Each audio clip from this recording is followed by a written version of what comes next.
Bonjour à tous. Aujourd'hui, on est lundi 1er juin 2026. June 1st, Larry, 2026. Good Lord. Bon sang. You know, Vous savez, quand on arrive à mon âge, le temps commence vraiment à filer, à s'envoler.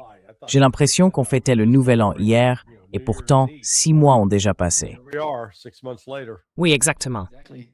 It just By the way, Au fait, jolie chemise. T'as du style aujourd'hui. Oui, je te suis, c'est tout. you. Je suis une mauvaise influence. Yeah, you. Larry, I want to start with the breaking news. Oui. Of what's going on right Larry, je veux commencer par cette information de dernière minute, parce qu'on vient d'apprendre qu'il y a en ce moment des discussions indirectes et des échanges de messages entre l'Iran et les États-Unis. D'après ce que je comprends, il parle du Liban. Et Téhéran a déclaré que tant qu'il y aura ce type d'attaque contre le Liban et Gaza, il n'y aura pas de discussion entre l'Iran et les États-Unis. Et puis, il y a aussi ce qu'on appelle le front de la résistance, qui a indiqué que si quelque chose se produit, parce qu'Israël envisagerait d'attaquer la partie sud de Beyrouth, à Dahieh, où vivent beaucoup de gens, eh bien, il serait pratiquement impossible d'évacuer toute la population de Dahieh. L'Iran a ajouté que dans ce cas, il fermerait tous les points d'étranglement, le détroit d'Ormuz et Bab el-Mandeb, en même temps, et que tout reviendrait à la situation d'époque de guerre. Mais la différence cette fois, c'est que Bab el-Mandeb serait aussi concerné, ce qui veut dire que les Yéménites rejoindraient le combat. Right now is going to be Bab al-Mandab going to join, and it means that Yemen is going to join the fight. Hum. Where are Selon vous, vers quoi nous dirigeons-nous et que se passe-t-il en Asie de l'Ouest?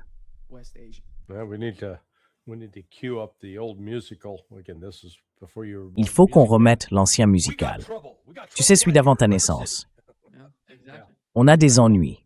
Oui, des ennuis ici même à River City. Exactement, on a des ennuis. Bon, en fait, Israël viole le cessez-le-feu depuis 2 semaines maintenant. Mais ces 5 derniers jours, la situation s'est vraiment aggravée. Souviens-toi, en avril, c'était le 14 ou le 15, je crois, il y a eu cet accord de cessez-le-feu initial entre les États-Unis et l'Iran. Donc, au départ, les Américains ont arrêté de bombarder l'Iran. C'était autour du 7 ou du 8 avril. Et il a fallu encore 3 ou 4 jours avant que la position iranienne soit « il faut inclure le Liban et arrêter les attaques contre les Palestiniens ». Et ça a été mis en place.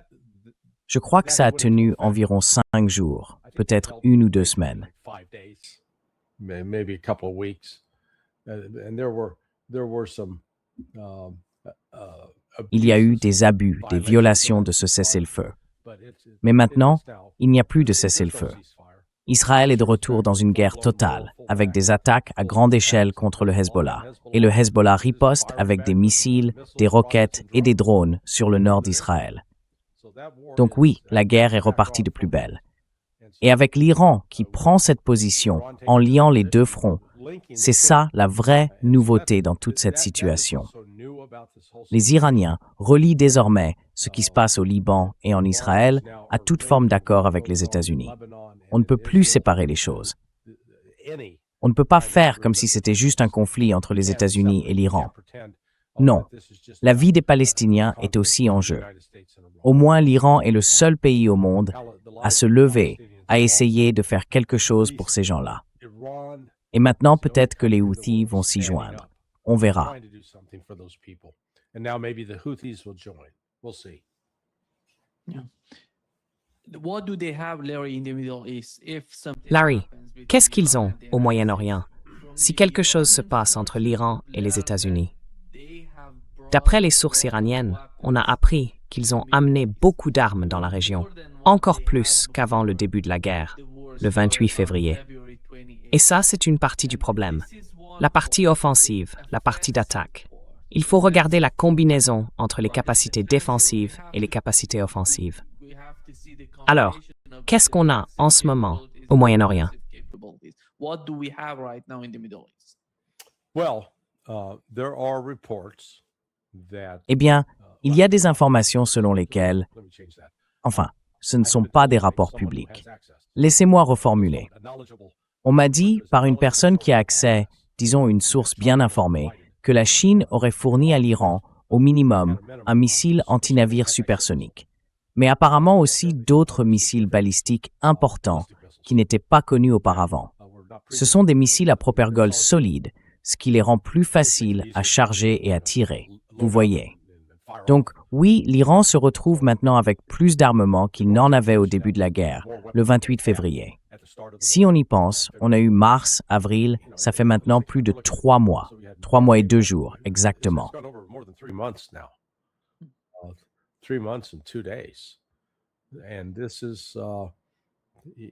Et ça, c'est, vous savez, une des choses qu'on n'a pas beaucoup vues de la part de l'Iran pendant les 7 premières semaines de la guerre. Enfin, plutôt 5 semaines. Parce que les échanges de missiles se sont étalés sur environ 5 ou 6 semaines. Ensuite, il y a eu le cessez-le-feu. Mais ils n'ont pas vraiment cherché à frapper de manière agressive les bases aériennes militaires israéliennes où sont stationnés ces différents avions. Je ne serais pas surpris qu'on voit ça maintenant, dans cette nouvelle phase. En fait, ça va redémarrer. Ça va redémarrer cette semaine.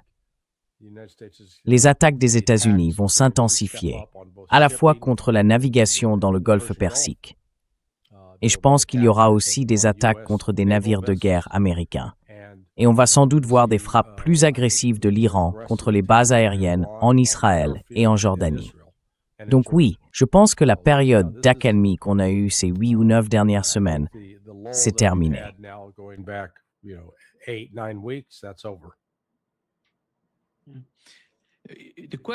La question, c'est pourquoi Israël aurait besoin d'attaquer Doha maintenant, si la situation se passe bien dans le sud du Liban.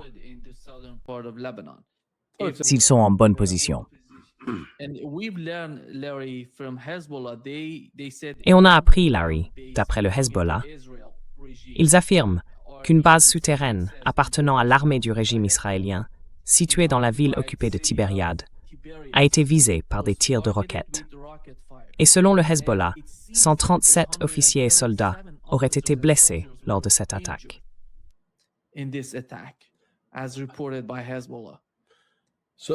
Donc, le Hezbollah affirme avoir frappé et fait des victimes parmi 137 Israéliens.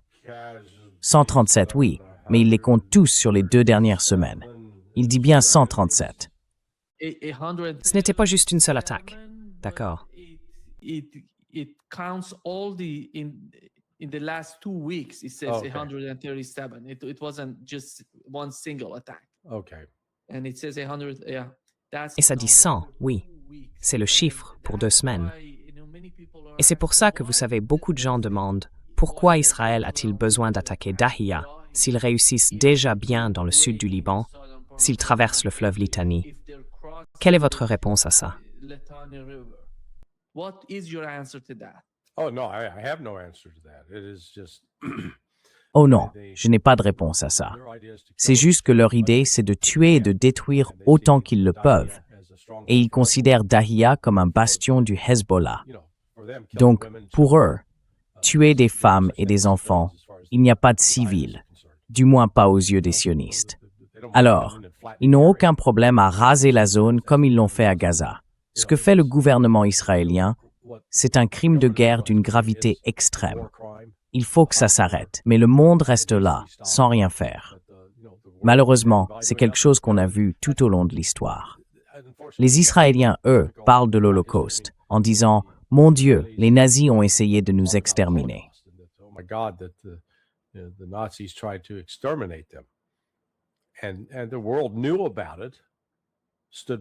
Et le monde était au courant, il a regardé, et il n'a rien fait.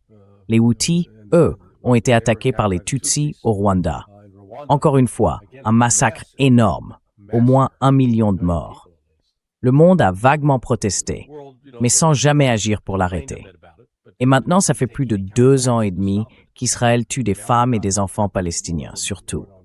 Et vous savez, il tue aussi des médecins, des journalistes, des travailleurs humanitaires. Et malgré tout, ils sont reçus poliment aux Nations Unies. Ils devraient en être exclus. On ne devrait pas les laisser s'en approcher. Ils devraient être isolés, traités comme une peste. Mais au lieu de ça, eh bien, on les laisse faire. Et ensuite, ils vont prononcer leur discours à l'ONU en faisant semblant d'être les victimes.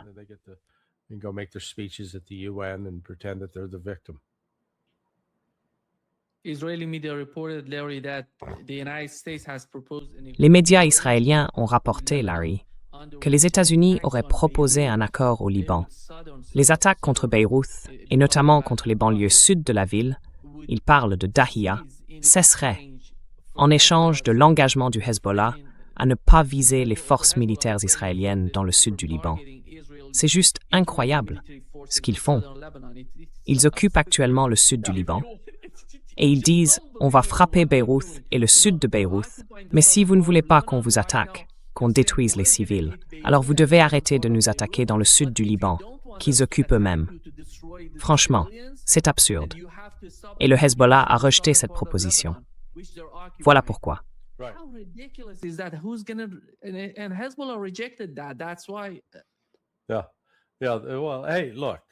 Ouais, bon, écoutez, il y a un mot yiddish pour ça. C-H-U-T-Z-P-A-H, chutzpah. Ou, comme disait Michelle Bachmann, une ancienne membre du Congrès américain, elle prononçait ça chutzpah. Mais enfin, c'est bien de ça qu'il s'agit. C'est de la pure chutzpah de la part des Israéliens. Vous voyez, c'est un peu comme l'histoire du gamin qui tue ses parents et qui demande ensuite la clémence du juge. « Monsieur le juge, vous ne pouvez pas me poursuivre, je suis orphelin. » Oui, t'es orphelin parce que t'as tué tes parents, espèce d'idiot. Donc voilà, Israël cherche de la mansuétude au moment où les gens réagissent à ces attaques. Et bon, c'est assez compréhensible, je peux comprendre pourquoi ils le demandent. Peut-être qu'ils se sont dit, allez, on tente, au pire ils diront non.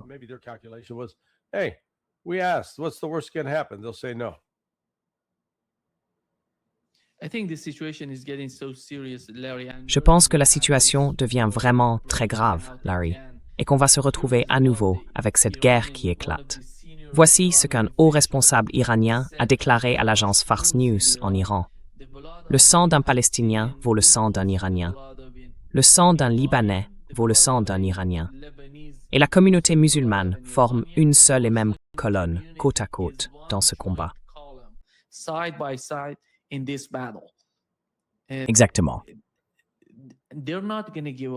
Ils ne vont pas renoncer à ce qu'ils demandent aux États-Unis. Et je ne vois pas Donald Trump apporter la moindre solution à la situation actuelle, parce qu'il n'a montré aucun moyen de pression sur Benjamin Netanyahu.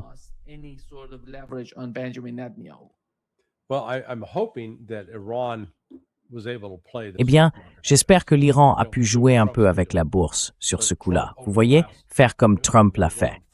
Parce que Trump, depuis 13 ou 14 semaines maintenant, il faisait toujours la même chose.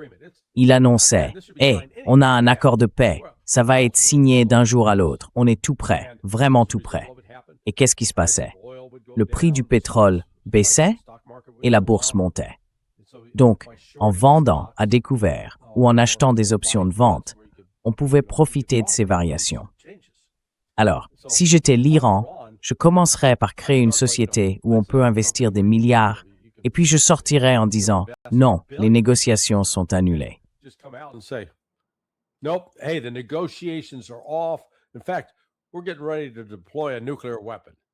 En fait, on se prépare à déployer une arme nucléaire.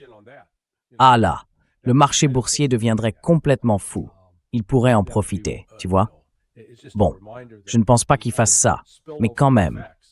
C'est un rappel des autres effets secondaires de ce conflit. Si tu regardes le marché boursier américain, il se comporte comme s'il y avait déjà un accord quasiment conclu. C'est tout prêt, vraiment tout prêt. Et certains d'entre nous disent « Non, non, ça n'arrivera pas. » Ce n'est pas vrai.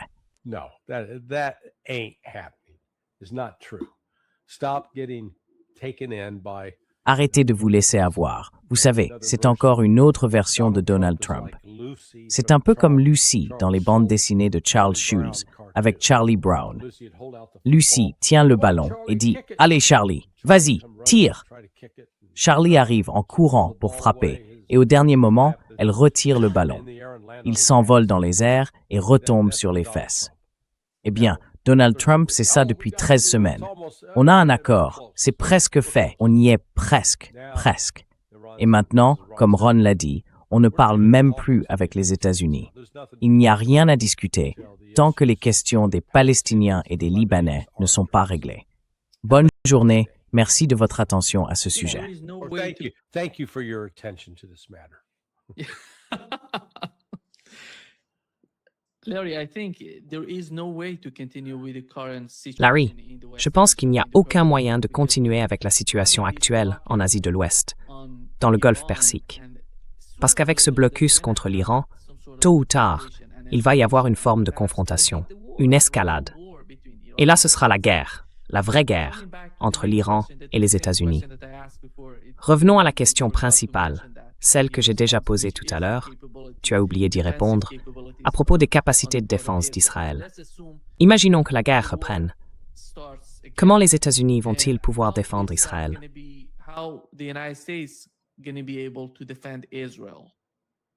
Well, Eh bien, la défendre avec quoi? Des systèmes de défense aérienne, par exemple. Avec le système Patriot, on sait bien que le dôme de fer échoue à chaque fois. Il n'arrive même pas à intercepter ces roquettes du Hezbollah. yeah, the Iron Dome is designed. Le dôme de fer est conçu pour intercepter, disons, des roquettes subsoniques. It is not Il n'est pas fait pour gérer des missiles balistiques supersoniques ou hypersoniques. Et en réalité, le missile Patriot, le PAC-3, n'est pas plus efficace. Il a montré ses limites. It's not. It's proven ineffective. But Mais admettons que ça soit vrai. less effective. The United States doesn't have enough. Les États-Unis n'en ont plus assez. En réalité, ils sont pratiquement à court. Tout ce qu'on peut faire, c'est un calcul public, et le nombre total de missiles dans l'inventaire américain, même avec les hypothèses les plus favorables, tournerait autour de 6 000, environ 6 400, à la fin de l'année 2025. Donc il y a environ 5 mois. Depuis, About 6,400 at the end of 2025. So as of 5 months ago. Now, since then, they've probably added, again to be generous, ils ont probablement ajouté, encore une fois, pour être généreux, environ 300 de plus, disons 60 par mois sur 5 mois peut-être. Parce qu'il y a un autre problème. La Chine a coupé l'accès aux terres rares, qui sont des composants essentiels. Vous voyez, c'est un peu comme essayer de faire un gâteau sans sucre ni farine. Vous n'aurez pas de gâteau. Donc avec ça, on arrive à environ 6400. Et quand on fait le calcul, il faut tirer au minimum 2 missiles Patriot pour intercepter une menace entrante. Ça veut dire que ces 6400 peuvent abattre environ 3200 missiles tirés. Et ça, c'est en supposant que tout cela soit resté aux États-Unis. Sauf qu'on sait très bien que au moins entre 1500 et 2000 de ces missiles PAC-3 ont été envoyés à des gouvernements étrangers. L'Arabie Saoudite, la Corée du Sud, le Japon, l'Australie. Australia. So you subtract that. Well, now we're down to like. Donc, si on soustrait ça, on tombe à environ 4400. Ce qui veut dire, d'accord, on peut intercepter 2200 missiles. Très bien, mais combien? Et on en a donné 1000, en plus des 2000 vendus à des gouvernements étrangers. On a donné encore 1000 missiles à l'Ukraine. Donc, 1000 missiles, ça veut dire qu'ils peuvent intercepter jusqu'à 500 cibles russes en 30. Sauf que bon sang, la semaine dernière, ou il y a à peine quelques jours, la Russie a tiré l'équivalent de plus de 500 missiles en une seule journée. Vous voyez bien, les chiffres ne tiennent pas. La réalité, c'est qu'Israël et les États-Unis n'ont pas de système de défense aérienne efficace. Ils ne l'ont pas. Il n'existe tout simplement pas. Air defense system. They don't have it. Does not exist. Oui, voilà ce que Donald Trump a dit, Larry, dans son interview avec Fox News. À quoi ressemble pour vous un bon accord? Eh bien, tout d'abord, il n'y a pas d'accord qui soit assez bon, parce que les médias n'en parleront pas. Pourtant, on fait un excellent accord. On va conclure un excellent accord. Sinon, on retournera simplement sur le terrain et on terminera ça militairement. Mais cette voie-là irait plus vite. Et sans doute que d'un point de vue humain, c'est mieux aussi. Il y a quelque chose de positif là-dedans. Ça sauve beaucoup de vies. Que ce soit de l'autre côté ou pas, on sauve beaucoup de vies. Mais on est proche d'un très bon accord. Et si on peut le rendre vraiment bon, parfait. Sinon, on relancera tout avec le département de la guerre, comme on l'appelle. Et ça a très bien marché. Vous avez vu le Venezuela, ça a été gagné en une journée. Et ici, c'est déjà une victoire en soi. On a vaincu leur armée. En gros, on a vaincu leur armée. Je préférerais obtenir un accord parce que ça nous permettrait d'ouvrir le commerce immédiatement, dès la signature. La seule garantie que je dois avoir, c'est que petit à petit, on obtient, je pense, ce qu'on veut. Et si on n'obtient pas ce qu'on veut, eh bien, on mettra fin à tout ça d'une autre manière.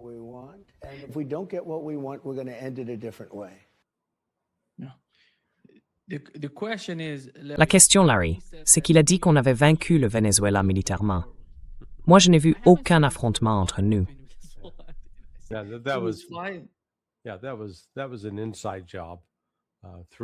Oui, c'était une opération interne. 3 personnes faisant partie de l'équipe de sécurité de Maduro, et je parle de hauts responsables, ont coordonné, ont comploté avec les États-Unis pour désactiver les systèmes de défense aérienne du Venezuela, afin d'ouvrir la voie aux forces spéciales américaines pour aller le capturer. C'est très différent, vraiment très différent de ce qui se passe en ce moment avec l'Iran. Là, on n'est pas sur une opération d'1 jour, ni même de 4 jours. Non, regardez, ça fait 3 mois et 2 jours. Ça a commencé le 28, donc on a eu tout le mois de mars, tout avril, tout mai, et maintenant le 1er jour de juin.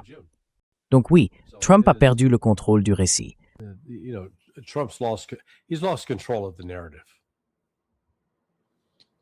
Mais est-ce que vous voyez la position de l'Iran se durcir ou s'assouplir? Eh bien, à partir d'aujourd'hui, c'est beaucoup plus difficile. Ils ont dit, les négociations, on les interrompt, on ne va plus parler avec les États-Unis tant qu'ils ne reviendront pas avec une proposition sérieuse et un accord pour mettre fin aux tueries au Liban et en Palestine.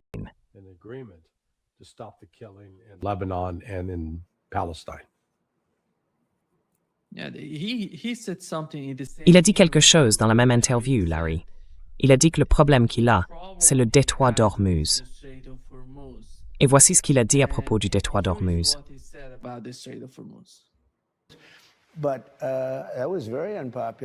Mais ça, c'était très impopulaire. Dès que j'ai gagné, c'est devenu incroyablement populaire. Bon, on est en train de gagner avec l'Iran. C'est une victoire totale pour nous. Franchement, on devait le faire. Écoutez, il y avait 2 choses. Premièrement, le détroit doit être ouvert immédiatement et rester libre, pas de péage, rien de tout ça. Et deuxièmement, ils ne peuvent pas avoir d'armes nucléaires. C'est tout. C'est très simple. Ensuite, on va se retirer de là-bas et on n'a même pas besoin du détroit. Vous savez, on n'en a pas besoin parce qu'on a plus. Aujourd'hui, grâce à nous, grâce à moi, on produit plus de pétrole que l'Arabie saoudite et la Russie réunies, multiplié par 2. Imaginez ça, on fait le double de ce qu'ils font. Vous prenez l'Arabie saoudite et la Russie, vous multipliez par 2 et on est encore au-dessus. On est la superpuissance du pétrole, bien au-delà même de l'Arabie saoudite, même de la Russie.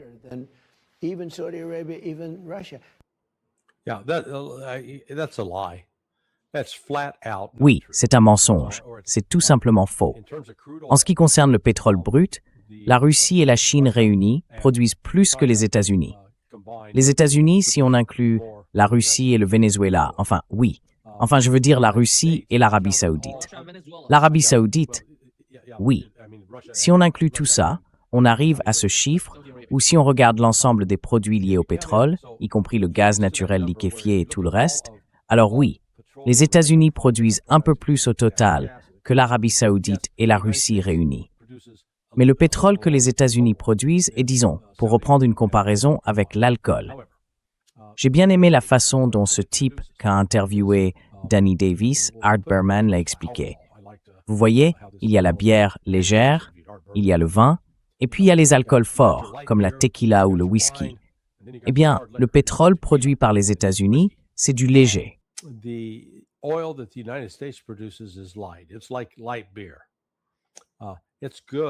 C'est un peu comme une bière légère.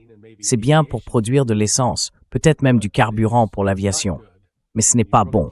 et on ne peut pas vraiment produire de diesel avec ça. Donc en conséquence, c'est vrai que les États-Unis sont exportateurs nets de ce pétrole léger. Une grande partie part vers l'Europe, mais ils sont importateurs nets de diesel. Et d'où vient ce diesel?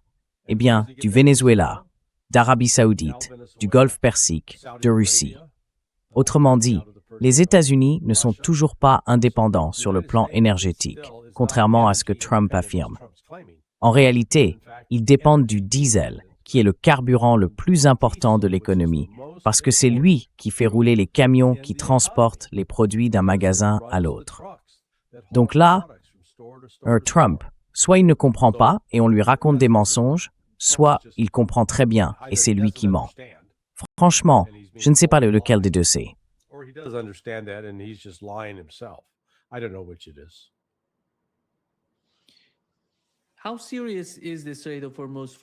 À quel point cette rupture ou ce mouvement est-elle sérieuse pour Donald Trump? D'un côté, il dit qu'il faut tout ouvrir, sans péage ni aucun type de frais. Et de l'autre, il affirme qu'on n'a pas besoin de cette rupture ou de ce mouvement. Alors, qu'est-ce que c'est au juste? Quel est son but principal? Quel est son objectif dans ce genre de discussion? Vous parlez aux deux camps et au fond, vous essayez d'ouvrir ce taux de performance. Ce n'est pas seulement une question de Donald Trump. Voilà maintenant Marco Rubio, qui d'une certaine manière supplie les Nations Unies d'ouvrir ce taux de performance. Voici ce que Rubio a déclaré.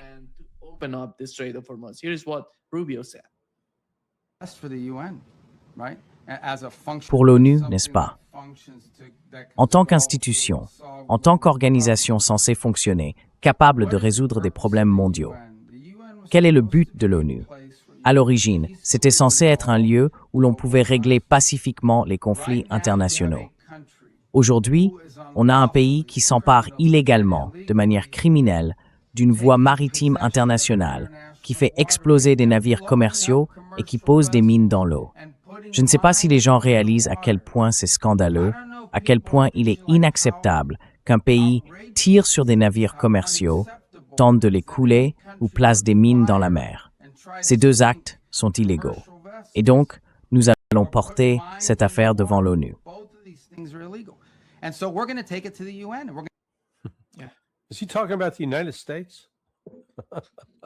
Il parle des États-Unis? Oui. La dernière fois que j'ai vérifié, c'est bien les États-Unis. Ce sont eux qui tirent sur des navires commerciaux, qui lancent des missiles dans les salles des machines. Ce n'est pas l'Iran, c'est les États-Unis. Donc oui, il devrait être scandalisé par ce que fait son propre pays. Vous savez, tout le phénomène économique, ce n'est pas seulement la fermeture du détroit d'Ormuz, c'est aussi les dégâts infligés à l'énergie. Et disons, à l'infrastructure des matières premières, à Bahreïn, au Koweït, au Qatar en particulier, aux Émirats arabes unis et à l'Arabie saoudite. On n'a aucun point de comparaison historique pour mesurer les conséquences ou les effets de tout ça. Jamais, au cours des 150 dernières années, ou disons depuis que le pétrole est devenu un enjeu dans l'économie mondiale, jamais on a vu une situation pareille. Si on prend comme point de départ l'année 1900, ça fait 126 ans. Let's count the oil, the start of oil in the world economy. Did it start becoming an issue like 1890? Let's go to 1900. So 126 years. We have never had a situation where 20... Nous n'avons jamais connu une situation où 20% de l'approvisionnement mondial en pétrole serait coupé. Donc voilà, c'est coupé. Il n'y en a plus. Ce n'est pas comme si on pouvait appuyer sur un interrupteur et produire davantage. On est passé d'un certain niveau à un niveau plus bas et 20% de cette production ont disparu. 10% du gaz naturel liquéfié, fourni par le Qatar, c'était leur principale exportation, ne sont plus disponibles non plus. La production d'hélium, 44% de cette production, est sortie du marché. Et quand on pense que l'hélium est un ingrédient essentiel pour fabriquer des puces informatiques, ce qu'on voit aujourd'hui avec l'arrivée de l'intelligence artificielle et de ce qu'on appelle la révolution de l'IA, c'est que cette révolution repose sur des ordinateurs installés dans des centres de données. Et ces S-Dithwar en is U-Twinks électronique. And so those computers have to have computer chips. And what's happened to the computer chip market? Et qu'est-ce qui s'est passé avec le marché des puces informatiques? Eh bien, ce n'est pas... Au contraire, les prix s'envolent en ce moment parce qu'il y a une pénurie de puces. Et ça, c'est aussi lié au prix de l'hélium, qui est complètement hors marché. Il ne va pas redescendre de sitôt. Même chose avec les engrais. On constate la même situation avec l'urée et le soufre, ces deux produits qui viennent aussi du Golfe Persique. Donc, ce que je veux dire, c'est que le monde n'a jamais connu une perturbation des chaînes d'approvisionnement de cette ampleur. Dans l'histoire moderne, disons depuis 126 ans, on n'a jamais vu ça. On ne peut donc pas simplement s'asseoir et dire « voilà comment les effets vont se manifester », parce qu'on n'a aucun précédent. On va découvrir au fur et à mesure comment tout cela va se dérouler.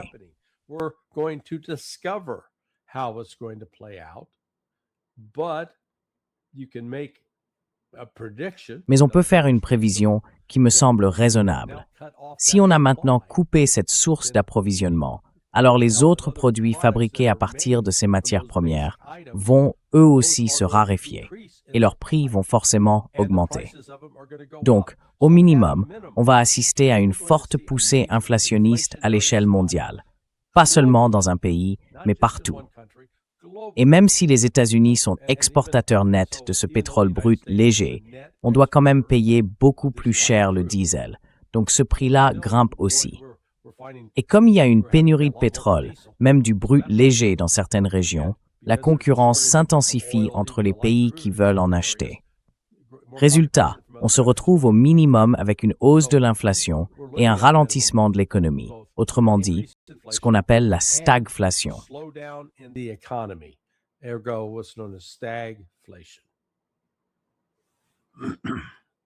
Est-ce que quelqu'un en Israël se soucie de ce que vous venez de dire? Non, en Israël, tu vois, c'est un peu comme ton ado. Tu sais, quand tes enfants partent à la fac et que tu leur donnes une carte de crédit, tu leur dis « tiens, voilà ». Et tu leur cries pas dessus pour qu'ils fassent attention à leurs dépenses, tu les laisses dépenser comme ils veulent, et c'est toi qui payes la note à la fin. Eh bien, Israël, c'est pareil avec les États-Unis. Israël fait absolument ce qu'il veut, et c'est les États-Unis qui règlent la facture. Israël n'a jamais à payer.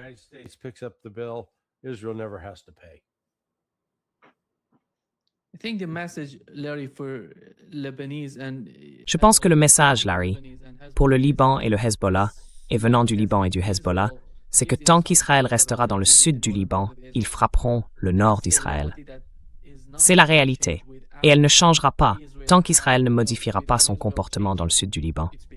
Et je ne vois pas Israël, tu sais, changer sa politique ou se retirer du sud du Liban de sitôt. Et personne dans les analyses ne semble voir le moindre signe de... Nobody seems to, in the United States, do you see any sort of willing to do such a thing or put pressure on Israel? Well, that's what Iran now has done. Eh bien, voilà, c'est encore une fois ce que l'Iran vient de faire. Je regarde les gros titres sur mon ordinateur, là juste devant moi. Ils ferment le Bab el-Mandeb. Ils arrêtent tout. Et maintenant, ils disent qu'ils vont bloquer tout le trafic sortant du détroit d'Ormuz. Jusqu'à présent, l'Iran laissait passer les navires. Et les navires payaient les droits, vous voyez. Mais maintenant, si les informations sont exactes, l'Iran aurait déclaré que plus rien ne sortira. Donc ils vont vraiment tout bloquer. Et vous savez, la combinaison de ces deux éléments, ça veut dire que l'impact mondial sur l'économie, cette fois, il va être bien réel.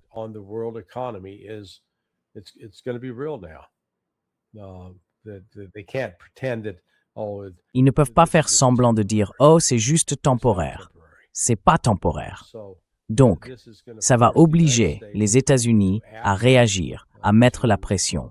Enfin, ce qu'il faudrait, et je ne suis pas sûr que ça arrive, c'est que Trump appelle Netanyahou et lui dise « tu arrêtes tes conneries maintenant » et qu'il mette fin à ses attaques contre le Liban tout de suite. Ça doit s'arrêter. On coupe toute aide dès maintenant. Voilà, ça, ce serait un pas dans la bonne direction. Ça ouvrirait ensuite la voie à une reprise des discussions entre les États-Unis et l'Iran. Mais je ne pense pas que ça va se produire, en tout cas pas cette semaine. Et je crois qu'en réponse à ce défi lancé par l'Iran, les États-Unis vont intensifier leurs actions.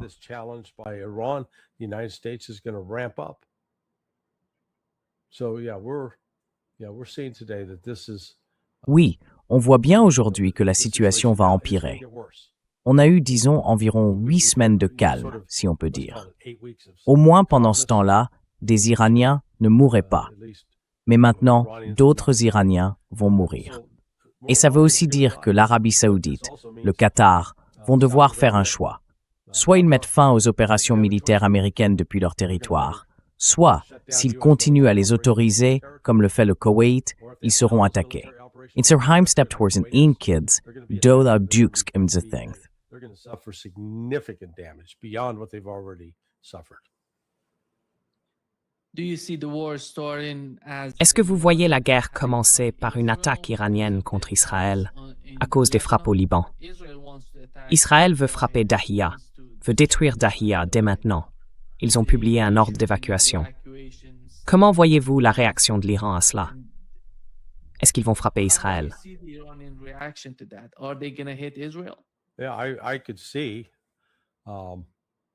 Oui, je peux imaginer ça. Jusqu'à présent, l'Iran a toujours attendu d'être attaqué pour riposter.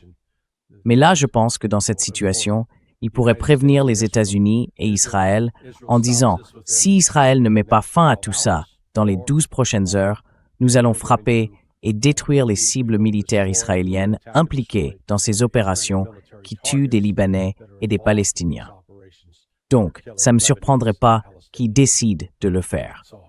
On a l'impression qu'ils en ont vraiment assez maintenant. Je pense que oui. Ils ont décidé que ça avait assez duré, parce qu'à la base, le cessez-le-feu devait mettre fin à tout ça. Mais à la place, Israël agit en gros comme pour dire « on s'en fout, on fera ce qu'on veut ». Alors maintenant, on va voir s'ils en paient le prix.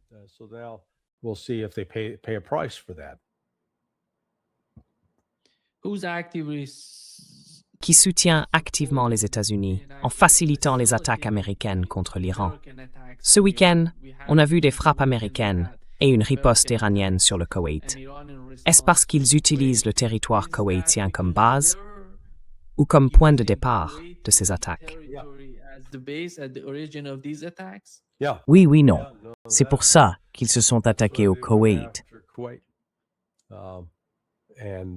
Qu'est-ce qu'ils ont au Koweït, Larry, qui est différent? Et les autres pays, comme l'Arabie saoudite ou le Qatar, ils ne veulent pas en faire partie? Ou bien ils sont simplement prudents, hésitants à s'impliquer dans cette guerre active?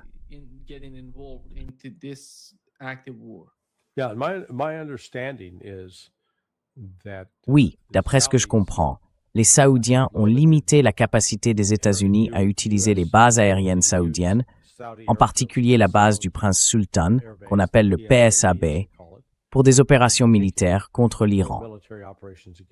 Pour tout ce qui est transport de troupes, les allers-retours habituels, disons les activités indirectes, oui, ils l'autorisent. Mais ils n'autorisent pas les opérations de soutien au combat actif. Le Koweït, lui, le fait. Et maintenant, le Koweït est visé. Et je pense que l'intensité de ces frappes contre le Koweït va augmenter. Même chose pour les Émirats arabes unis.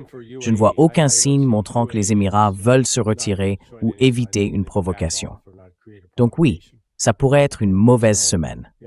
La bonne nouvelle, c'est que toi et moi, on aura de quoi parler avec le colonel Wilkerson vendredi.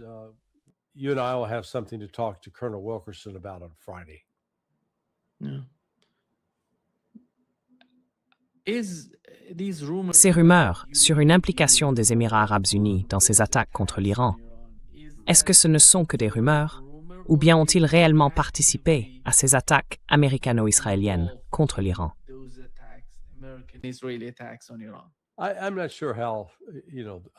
Je ne suis pas sûr de comment, enfin, vous voyez, je pense qu'ils étaient plutôt dans un rôle de facilitation. Ils n'ont pas une énorme force aérienne. Donc, quelle que soit leur participation, c'était surtout symbolique. C'était plus un geste qu'une action concrète qui aurait vraiment changé quelque chose. Mais geste ou pas, ça a fait d'eux une cible légitime aux yeux de l'Iran. Et je suis étonné qu'il n'y ait pas eu plus de dégâts aux Émirats arabes unis. Comme je l'ai dit, si la situation continue de s'envenimer et de s'étendre, et je pense que ce sera le cas, on verra davantage de dégâts aux Émirats, surtout à Dubaï et à Abu Dhabi.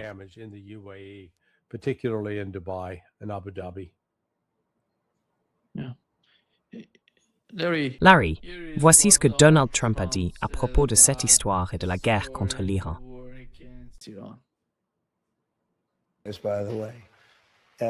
Oui, d'ailleurs, ça n'aurait jamais dû se passer en Iran.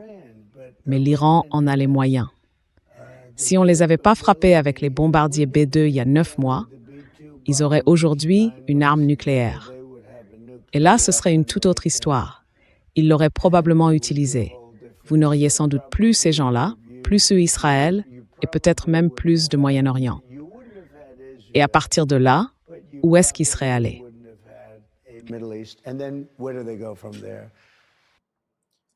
Y a-t-il la moindre preuve pour appuyer ce qu'ils viennent de dire? Oh, heavens no. I mean, he makes his stuff up. Oh, mon Dieu, non. Je veux dire, tu sais, il invente tout simplement ses histoires. C'est juste une partie de ses affabulations, tu vois. Quand il se crée un récit dans sa tête, qu'il y croit même, si c'est faux, et qu'il le vend comme une vérité en le répétant encore et encore. Oui, voilà. Mais tout ça, c'est sans fondement. Il n'y a aucun fait là-dedans, parce que l'Iran n'avait pas de programme d'armes nucléaires. Ils ont été très clairs là-dessus. Mais ensuite, les États-Unis ont voulu construire ce récit selon lequel, oui, on aurait lancé ces attaques pour empêcher l'Iran de développer une bombe nucléaire. Eh bien, tu sais, on a déjà vu ça de la part des États-Unis, encore et encore.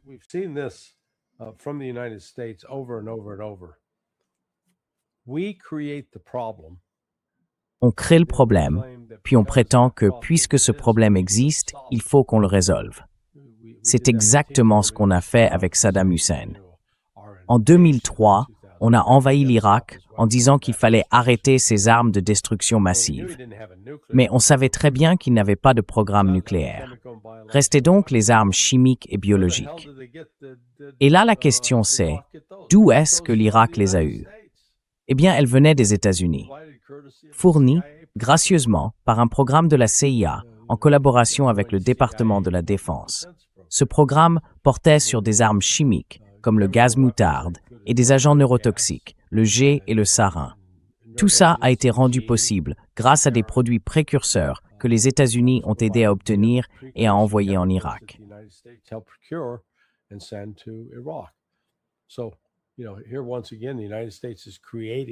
Donc là, encore une fois, les États-Unis créent un problème en répétant sans cesse. Ils ont une arme nucléaire, il faut les attaquer. Et à force, les Iraniens finissent par se dire, vous savez quoi, si on avait une bombe nucléaire, ils nous laisseraient tranquilles, comme ils laissent Kim Jong-un et la Corée du Nord tranquilles. Alors ils se disent, allons-y, fabriquons en une. Ça pourrait vraiment pousser l'Iran à le faire. Et Trump, sur ce point-là, il avait raison. L'Iran a les compétences technologiques et scientifiques pour construire un engin nucléaire. Mais le moyen le plus simple pour eux, ce serait d'en acheter un au Pakistan ou à la Corée du Nord. Comme ça, ils l'ont déjà, elle est éprouvée, testée, et ils peuvent dire aux États-Unis, regardez ce qu'on a.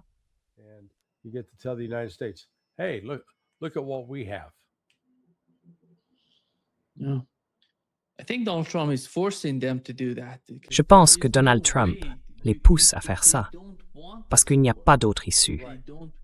Ils ne veulent pas de cette guerre. Ils ne veulent pas de cette guerre sans fin au Moyen-Orient, non seulement contre l'Iran, mais aussi contre le Liban, contre les Gazaouis, contre les Palestiniens. C'est pour ça qu'il faut une solution durable à ce qui se passe au Moyen-Orient. Il n'y a aucun moyen de négocier ni de trouver une sorte de cessez-le-feu temporaire ou de trêve. Alors, quel serait le résultat pour le peuple iranien? Rien du tout. What would be the outcome for the Iranian people? Nothing.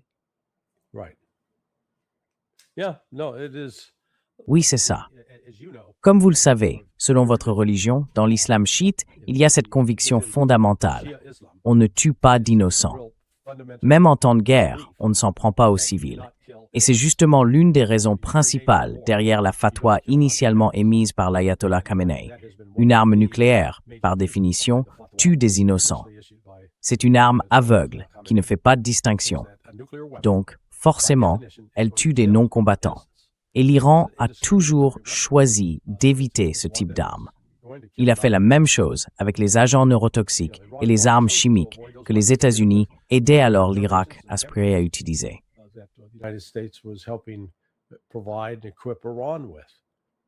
Avec l'Irak. Je veux dire l'Irak, parce que l'Iran, lui, n'a jamais riposté directement.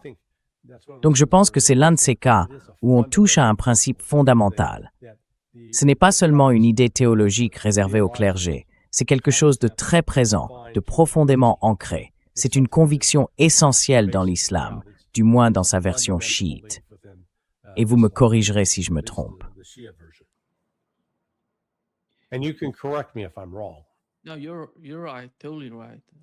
Non, tu as raison. Complètement raison. À 100%. Mais Larry, quand il s'agit du détroit d'Ormuz, ces Européens crient « C'est contraire au droit international, ça nous fait du tort ». Pourtant, ils n'ont jamais condamné l'occupation du Liban. Ils n'ont jamais condamné l'attaque contre l'Iran. Et qui sont ces gens au juste? Quelle serait leur politique? Où voit-on le moindre signe de compréhension de leur part? Ou la moindre influence sur l'économie mondiale, sur le droit international? Ou sur la façon dont, tu sais, les gens dans le monde perçoivent leur politique? Ils sont complètement... Enfin, d'un côté, ils disent « on n'est pas content du Venezuela », mais dès qu'il se passe quelque chose, ils sont tous partants. Allons-y.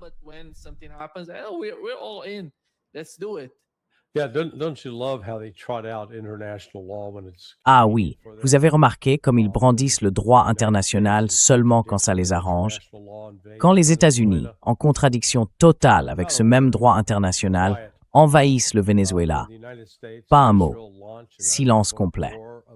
Quand les États-Unis et Israël lancent une guerre d'agression sans provocation, du même type que celle que les nazis ont déclenchée contre le monde le 1er septembre 1939, le monde ne dit rien. Et puis tout à coup, ah là, c'est un scandale, une violation du droit international. Voilà pourquoi, voyez-vous, les Nations Unies n'ont plus aucune crédibilité. Parce qu'aujourd'hui, si quelque chose sert les intérêts des États-Unis ou des Européens, ce n'est pas contraire au droit. C'est formidable. Mais si ça contrarie leurs intérêts, alors là, tout d'un coup, mon Dieu, c'est une affaire internationale qu'il faut absolument traiter.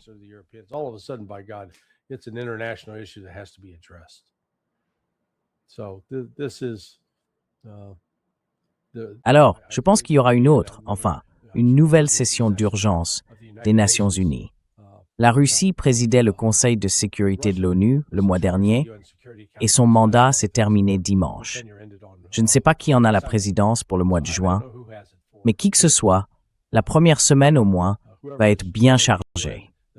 Oui, ça va être très chargé.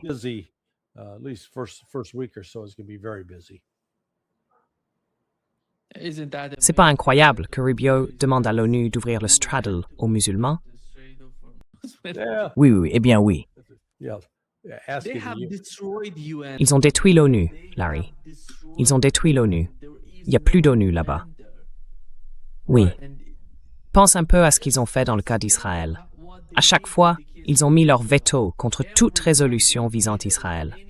Et maintenant, ils parlent de demander à l'ONU de nous aider à rouvrir le détroit d'Ormuz.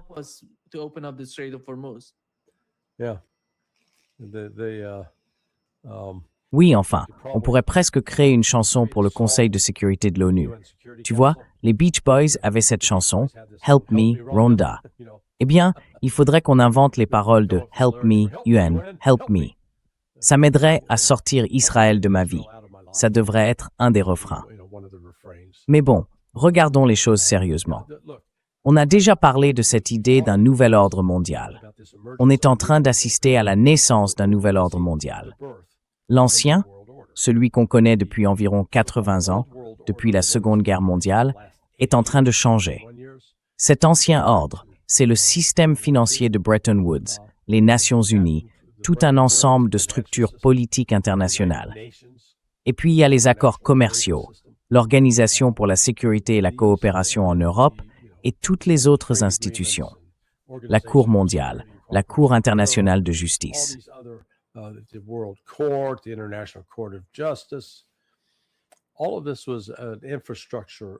Tout ça, c'était une infrastructure mise en place après la Seconde Guerre mondiale avec la Convention de Genève. Et tout ça a été fait à cause de l'horreur de ce qu'on avait vécu pendant la guerre. Avec cette promesse, d'accord, on ne veut plus jamais que ça se reproduise. Qu'est-ce qu'on peut faire pour l'empêcher? Eh bien, aujourd'hui, tout ce système est en train de se déliter. Les Nations Unies sont devenues à peu près aussi pertinentes que la Société des Nations en 1939. À ce moment-là, la Société des Nations existait depuis presque 20 ans. Mais qu'est-ce qu'elle faisait pour empêcher la Seconde Guerre mondiale? Rien. Et pourtant, elle continuait d'exister. Je crois que ses bureaux étaient à Genève, en Suisse.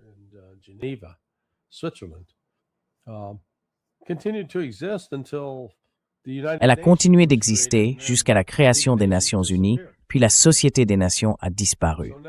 Alors maintenant, je pense qu'on arrive à quelque chose de nouveau, un nouvel ordre international. Au lieu d'avoir un Conseil de sécurité de l'ONU qui donne un droit de veto au Royaume-Uni et à la France, vous savez, ce sont deux pays qui ne comptent plus vraiment. Ils sont devenus sans importance. Les gens qui y vivent sont formidables. Je ne critique pas les populations, pas du tout. Mais soyons honnêtes, la France et le Royaume-Uni, aujourd'hui, ce sont des chihuahuas sans dents. De tout petits chiens qui aboient beaucoup, qui font du bruit, parfois agaçant, mais qui ne mordent plus vraiment. Et à la place, il faudrait les remplacer par l'Inde. L'Inde devrait avoir un siège à cette table. India should have a seat at that table. You can make a case that actually Brazil. On peut dire qu'en fait, le Brésil, si on regarde la population, fait partie du top 10 des pays les plus peuplés au monde. Donc il faudrait rendre les choses un peu plus équitables. L'Afrique, par exemple, n'a pas de siège permanent au Conseil de sécurité de l'ONU. Certains pays africains y siègent à tour de rôle, mais le continent, lui, n'est pas représenté. Et franchement, l'Amérique latine, l'Amérique centrale et l'Amérique du Sud non plus. Il faut donc inventer un nouveau système. Et c'est là, à mon avis, que tout ce mouvement autour de la Russie, de la Chine et des BRICS veut en venir.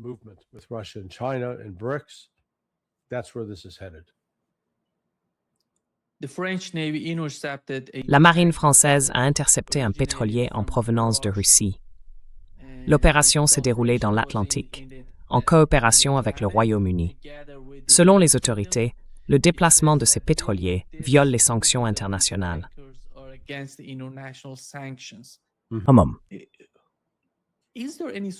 Existe-t-il une définition en droit international des sanctions internationales, celles qu'on sait imposées par les États-Unis et leurs alliés européens? Oui. Non, c'est une violation évidente. Donc je m'attends à ce que la Russie riposte.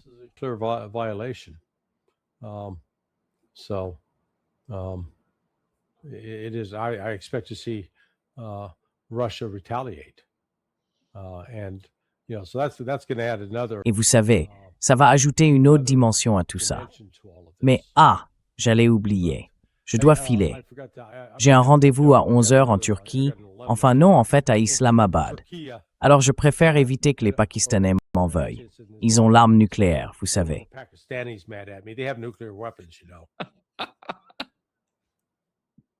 Merci beaucoup, Larry. Très bien, mon ami, à vendredi, d'accord. On se retrouve vendredi. Salut, à bientôt.